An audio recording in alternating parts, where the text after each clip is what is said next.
ano nga ulit ni? Russell. Russell, si Mami Russell. Tapos, si baby ay 9 days old. Oo. So, nearly magto 2 weeks pa lang si baby.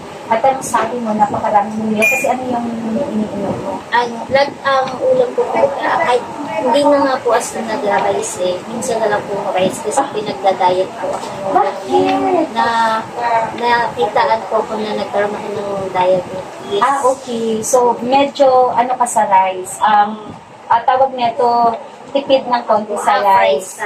Oo. Pero mas madalas, mas marami kasi akong natitake ng sabaw. Malunggay ng sabaw or kahit anong gulay. Pero mas maganda pag may malunggay. Kasi nakakadami daw po na. Nakakadami ng meal. Oo, pero totoo. Actually, totoo. Kasi ako 4 ang anak ko. Tapos, kahit, alam mo yun, simpleng ulam lang na basta may sabaw, nilalagyan ng malunggay, ganyan. Pero sa talbos ng kamote din, kasi minsan parang ano na din ako sa malunggay. Pero ang pinakano kasi doon yung sabaw eh. Yung sabaw. Oo, ganyan. Oo. So, dahil CS pa, tapos naiwan si baby, tama? Ay, nauna po si baby. Nauna si baby, ikaw ang naiwan. Oo. So, kaya ka naiwan dahil doon sa CS ka? Hindi po, minonitor po kasi yung sugar, yung tahe. Tapos, pati na rin yung kailangan makapupo daw.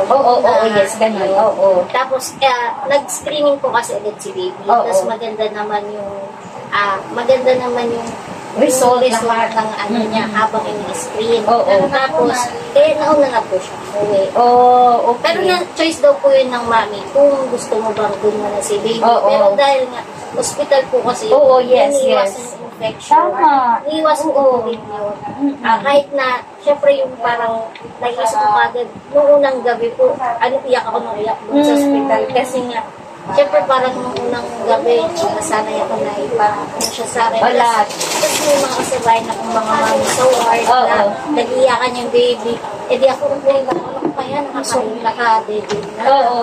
Yun po yung inis ko.